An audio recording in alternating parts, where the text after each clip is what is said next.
श्रावण मास समाप्त होते ही भाद्रपद मास का आगमन, और फिर आती है वह रात जिसका इंतजार पूरे वर्ष भक्त करते हैं, कृष्ण जन्माष्टमी।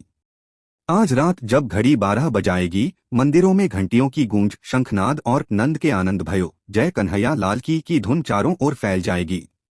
पर क्या आप जानते हैं, इस पर्व के पीछे एक ऐसी पौराणिक कथा है जिसने धर्म की रक्षा के लिए स्वयं भगवान विष्णु को धरती पर अवतरित होने पर मजबूर कर दिया। मथुरा नगरी यादव वंश का गर्व और उग्रसेन इसका राजा। उग्रसेन का पुत्र कंस वीर तो था, परंतु अत्याचारी और स्वार्थी।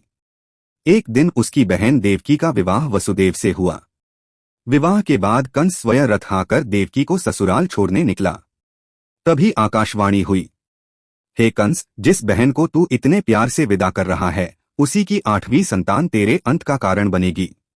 कंस का चेहरा क्रोध से लाल हो गया। वह देवकी को मारने के लिए तलवार उठाने लगा, लेकिन वसुदेव ने कहा, हे कंस, बहन को मत मारो। मैं वचन देता हूं, जितनी संतान होगी सभी तुम्हारे हवाले कर दूंगा। कंस ने देवकी वसुदेव को कारागार में कैद कर लिया। समय बीतता गया। देवकी की 6 संतानें जन्म लेते ही कंस के हाथों मारी गईं। 7वीं संतान बलराम योगमाया के प्रभाव से रोहिणी के गर्भ में स्थानांतरित हो गईं।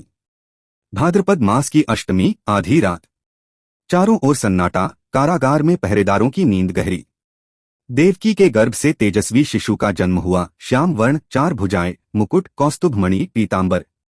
वसुदेव ने फोल्डेड हैंड्स से प्रार्थना की, हे प्रभु, आपने स्वयं आकर हमारा उद्धार किया है। भगवान ने कहा, वसुदेव, मुझे गोकुल में यशोदा के पास पहुंचा दो और वहां से उनकी पुत्री को लेकर आओ। मैं बाल रूप में आपके साथ रहूंगा।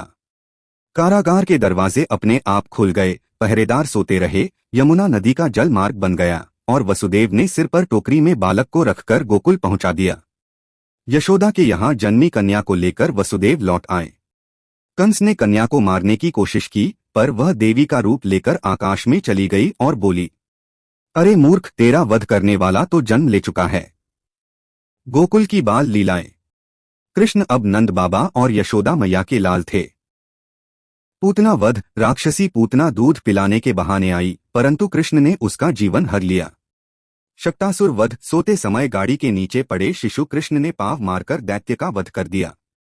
तृणावर्त वध, आकाश में ले जाने वाला दैत्य भी कृष्ण के भार से नीचे गिर पड़ा। गोकुल में माखन चोरी की लीलाएं शुरू हो गईं।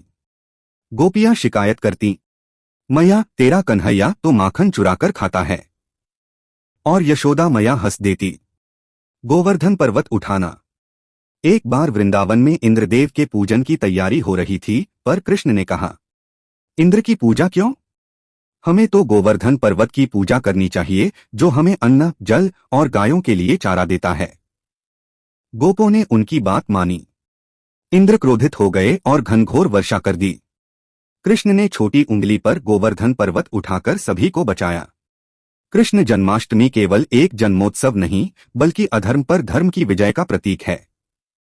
यह बताता है कि जब जब धरती पर अन्याय बढ़ेगा, तब तब भगवान अवतरित होंगे।